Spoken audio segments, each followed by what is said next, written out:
AMD has launched Ryzen 7000. NASA can't get us back to the moon today, and your PlayStation 5 is about to get a little lighter. Let's get into the hot news, everybody. I'm your Brett host. We're going to be going over the hottest tech news that I can find on the internet while you enjoy your breakfast. And we're going to start off with today's top story about how AMD has finally unveiled the Ryzen 7000 series CPUs. We have specs, we have pricing, and we have release dates, and then we'll have a discussion about whether or not you should be waiting for these chips. So AMD came out with some big claims up front, talking about how initially they discussed that they wanted to get 11% IPC uplift on their Zen 4 chips, and actually they're now at 13%, so you can rejoice at the increase there. But you're going to be seeing a lot more performance increase than that all around, thanks to the clock speed increases. So I won't belabor the point, but we'll look at the 7950X, 16 cores, 32 threads, up to 5.7 gigahertz boost, 170 watt TDP for $699. The 7900X is 12 cores, 24 threads, up to 5.6 gigahertz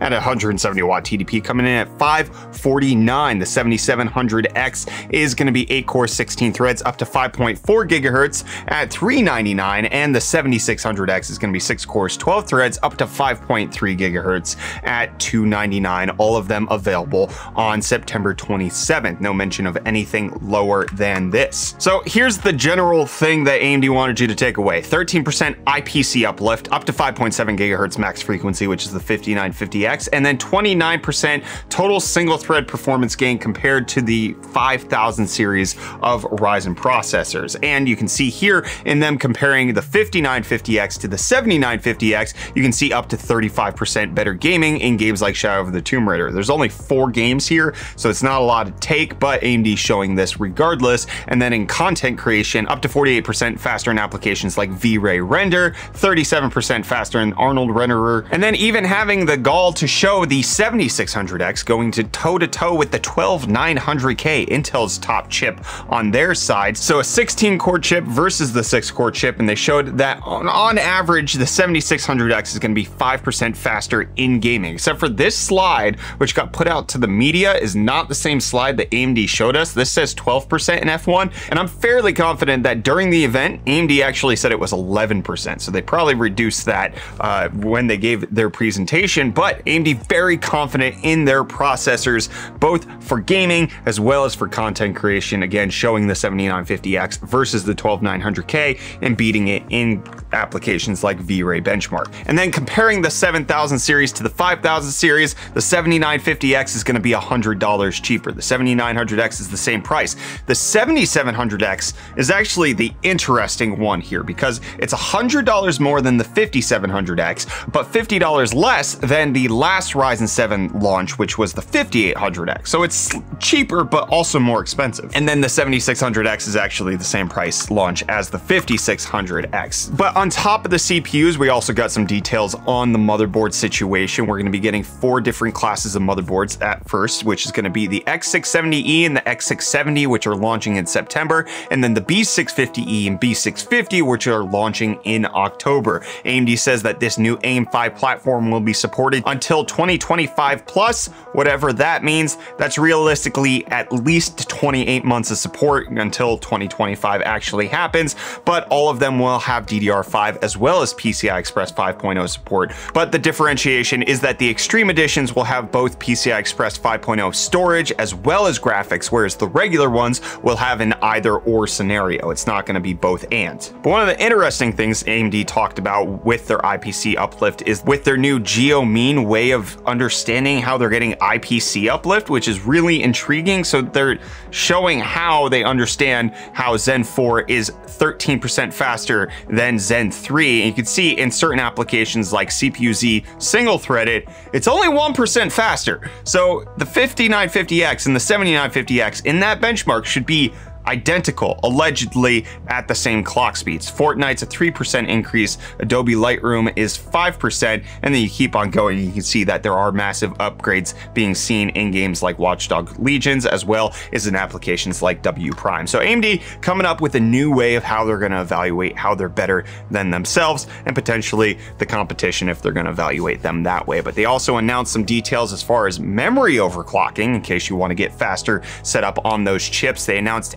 Expo technology, which you could think is akin to something like Intel's XMP or the DOCP that we currently have on Zen processors, but it's going to be a one-click DDR5 overclocking for Ryzen processors. AMD's claiming up to 11% better gameplay at 1080p, lower latency, and better specs and all of that going with it, with 15 kits happening at launch in combination with a lot of the memory manufacturers like ADATA, Corsair, Guile, G.Skill, and Kingston, with DDR5 6400 kits being available at launch. So that's the processors in a nutshell. I want to run over a few other things that have come out, and then we'll get into the discussion about whether or not it's worth it. Should you really be considering this? Is this a good thing for AMD? But AMD also showed off their graphics in the most hilarious and predictable AMD way that they possibly ever could. I called this before the event, that they were going to combine their next gen GPU with the 7000 series CPUs, and they were gonna say, hey, look at this, look at it running together. This is how they were gonna show it off. They've done this before, where they just say, look at this. And that's exactly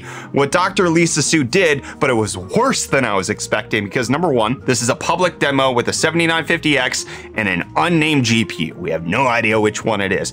Number two, this is for a game that's not out yet. This is for The Lies of P, which is a Pinocchio game that's not out. Nobody knows how it performs, what it needs to run, if it can run at 4K on a potato. We have no clue. Obviously, based on the graphics, it probably can't, but still not a lot of detail there. Number three, no frame rate indication given. Not a number mentioned, nothing on the screen. They just said, look at it. But then the best part, the most hilarious thing, was Dr. Lisa Su said, you can look at it. And then on the video, they just showed her face. They didn't even have this. This is as informative as you're gonna get. This is all the data you need. You didn't need to actually watch the video.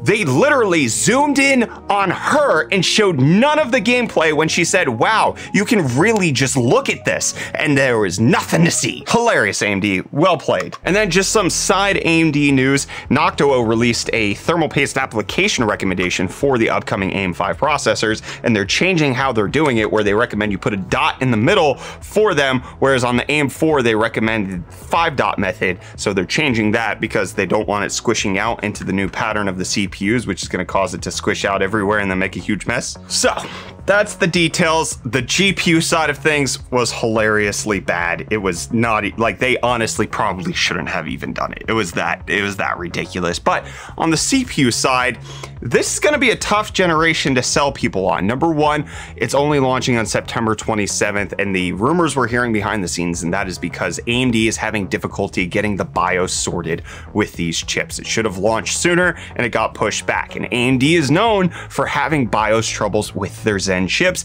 even at the current generation. Zen 3 is not known to be a bugless experience. So that is a caveat you have to watch for when they're launching a brand new platform, brand new motherboards, and a brand new setup. It's going to be potentially very buggy. Then number two, the price point on some of these chips is not as appealing as it could be. The 7600X at $299 is still a tough pill to swallow, just like the 5600X was. And with Intel potentially launching something like the 13400, which is going to have way more cores than this and be very close and single-threaded at $100 less, honestly, purchasing the 7600X doesn't make a ton of sense, especially considering the fact that you have to go all in on a new platform. $299 for the 7600X. AMD said for the new motherboards that they would start at $125 for the B650. So if you assume that you want to get this in September,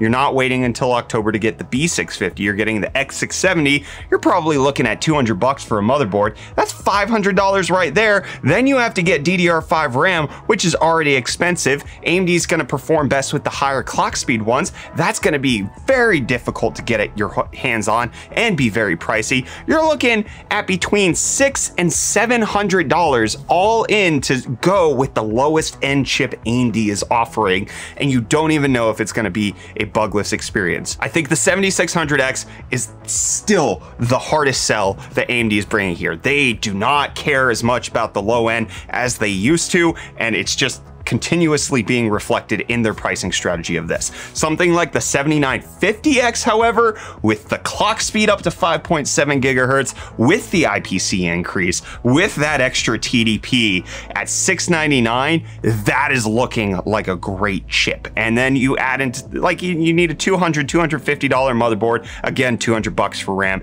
You're looking to be in at about $1150, which $1150 versus $700 for the 7600X, you're getting much more out of the 7950X. I think because this is a new platform, it really only makes a lot of sense on the higher end chips, and the more lower end chips are just gonna have to wait until the 8000 series, where AMD's worked out the kinks, DDR5 is cheaper, and things are gonna be more accessible. I really like this generation in terms of its overall performance. AMD is doing great stuff with everything they're coming out with here. It's just because you have to go on a full upgrade spree in order to consider this, it makes it a harder pill to swallow on the 7600X, at least in my opinion. And then also seeing what Intel's coming out with in the pipeline with things like the 13400, 13500, that's gonna be the mid-tier sweet spot, in my opinion, based on what we're seeing now. It's not buying advice, it's just my anticipation. And then waiting for something like the 13900K at the high end, I'm not so sure I would do that, especially considering that it's gonna only be multi-core enhancements because it's gonna be 24 cores. The single-threaded looks like AMD is gonna be at least, if it's not better, it's gonna be super competitive and not even gonna be a conversation worth having. I think that's why AMD dropped the price on the 7950X, because they know that they're gonna at least be very competitive at that top end, so they couldn't price it at $799 again. I think this is gonna be a great generation, no matter which side you're on. Team Blue, Team Red. If you want a great CPU, you're gonna be able to buy one. It's just gonna be very costly to upgrade into this next generation. But that's my thoughts. Those are my opinions. I'm gonna pass this off to you. What do you think of the Ryzen 7000 launch? Does this fulfill what you think? Are you happy? Are you ecstatic? Are you planning on upgrading? Have you been saving up for this launch because you knew you were gonna have to spend a lot more money on the platform? Let me hear from you down below in the comments. And you're gonna hear from me about today's video sponsor. And today's episode sponsor of Hot News is Pixio with their brand new ultra-wide monitor. The PXE348C is an incredible monitor coming in at a price point of only $400 with a spec sheet that is also incredible. 34-inch, 3440 by 1440 resolution, 144 hertz, 1 millisecond mean pixel response time, 65 watt power delivery via USB-C, and a 1500R curve. You add into that HDR, FreeSync Premium, 450 nits max brightness, and it is a supreme monitor for you to check out. An affordable ultra-wide that is also high speed. We use this when we did our Lightning LAN video over on UFD Tech, which you can check out in that video right up there, and it worked great. Even being in broad daylight, we were still able to see Rocket League as we were tailgating out in front of the Steelers Stadium. So the PXE348C is an incredible monitor because of specs. It's incredible because Pixio has priced it super affordably,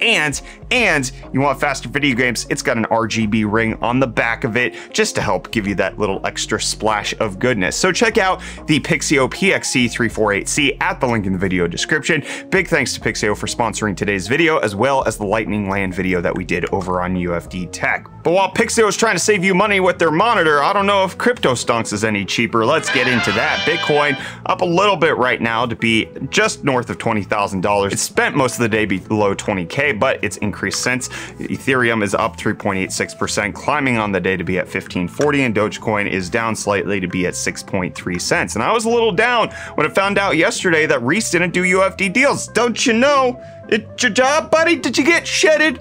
Was the load shedded, baby? Everyone, welcome back to UFD Deals. We're bringing the hottest tech deals out on the internet. I'm super tired this morning. I was up late watching the AMD live stream. I hope you guys were there too. And in case you guys are looking to pick up one of the new CPUs, this might help, because we have the Cooler Master Master Liquid ML240L. Cooler Master's signature AIO liquid cooler, which is currently going for only $71.99, which is $28 off. And then secondly, we have the MSI Optix G32CQ4, a 32-inch 144Hz screen with a 1500R curvature and 165Hz refresh rate. It's currently going for only $259.99, which is $100 off the usual price. deals. You can find all these deals and more linked in the video description, and you can find more Brett ramblings as we go back to him. Thank you, Reese. I don't even know if you're there anymore. Are you a ghost, an apparition, something that comes to haunt me in my sweet, sweet, beautiful dreams while I reminisce about the wonderful days where we used to hold hands? Huh, Reese? You tell me tomorrow, and I'm gonna tell you today about something that has to happen later, that is the Artemis 1 launch that NASA was planning on doing yesterday. This is the start of returning back to the moon for the United States, and this was the first rocket launch mission in terms of doing that. Good words, Brett. You're great at this stuff. But NASA ended up scrubbing the launch of the Artemis 1 because of cooling issues 40 minutes before launch. NASA has repeatedly said that it could be scrubbed for any number of reasons, especially as they're testing out some new stuff for this. There is no anticipated date that it's going to launch again, but it could be before September 6th as long as they use the current launch window. But if they go past that, then it has to be September 19th through October 4th because they have to do it on launch windows for moon stuff because that's where they're trying to get. And Netflix, I don't know where they're trying to get. I don't understand Netflix's plan, but now you can have gamer tags on Netflix where you can display your game handle instead of your capybara name, which is Emma. Why is this a thing? It'll display your name while you're playing the Netflix video games, which are on your Netflix app on your phone. And then you don't have to be you could be somebody else. But what multiplayer games are you planning on implementing that this is necessary? I truly just don't get it. But PlayStation seems to be getting the fact that they need to be moving into mobile games with their announcement of the PlayStation Studios mobile division, which is going to be taking place inside of PlayStation Studios, primarily focusing on mobile gaming. And they've acquired Savage Game Studios, which hasn't put out anything as far as I'm aware, but the people who founded it have put out big games like Clash of Clans and Angry Birds. And so it looks like Sony is leaning on them to help develop the new wave of where they want to take mobile gaming. The CEO of Savage Game Studios said that Sony respects their vision for how they can best operate and succeed and will let them tap into PlayStation's amazing catalog of IP. I would just really like official first-party emulations of Sony's biggest games, you know, just bring those to mobile, like Crash Bandicoot, Spyro, just put them on my phone. That'd be great. I'd love to see that. Obviously, you can come up with mobile games of other things, but you can create mobile power supplies by shrinking them down into itty-bitty size, and that's what Asus is doing with the launch of their new PCI Express 5.0 SFX-L power supply, which their other power supplies are named Thor, and now this mini one is named Loki. Good job, Asus, on the branding there. It's going to come in SFX-L and go up to capacities of up to 1,200 watts and be 80+ titanium certified, which that's not going to come cheap. That's pretty good. It's also going to have PCI Express 5.0 to help power the next generation of GPUs. It's going to be ATX 3.0 ready, have a 10-year warranty, fully modular, all of that in case you're looking at a small power supply to throw in your next build. Again, that's not going to be cheap, but it's the future. And the future for Sony for the PlayStation 5s is a lighter one. This would have made a lot of sense to put next to the PlayStation Mobile Game Studio announcement, but I'm doing it here because I messed up the order. Anyways, it's now being found out that Sony is releasing another PlayStation 5 that is yet again lighter. In case you don't remember something that happened, was it earlier this year, late last year? Sony launched a brand new PlayStation 5 that cut some weight off of the actual console, and it was found out that that came out of the copper heatsink that was cooling the PlayStation. There was a little bit of uproar about how it's worse and how it's going to kill the console. It doesn't seem like that's actually panned out, but from launch to the one that has been shipping out was a 300 kilogram loss, and now it's an additional 300 kilogram loss, which means that the PlayStation is down over a pound from its launch edition. However, the digital edition has only lost 200 grams instead of 300 grams like the disc edition has, so some of the speculation is that some of the weight is coming out of the optical drive. Who knows where the rest of the weight is coming out, because it doesn't appear like that can account for the entire weight loss that the PlayStation 5 is undergoing. Sony also raising the price of their PlayStation 5 in parts of the world that are not the United States for whatever reason of not raising prices here.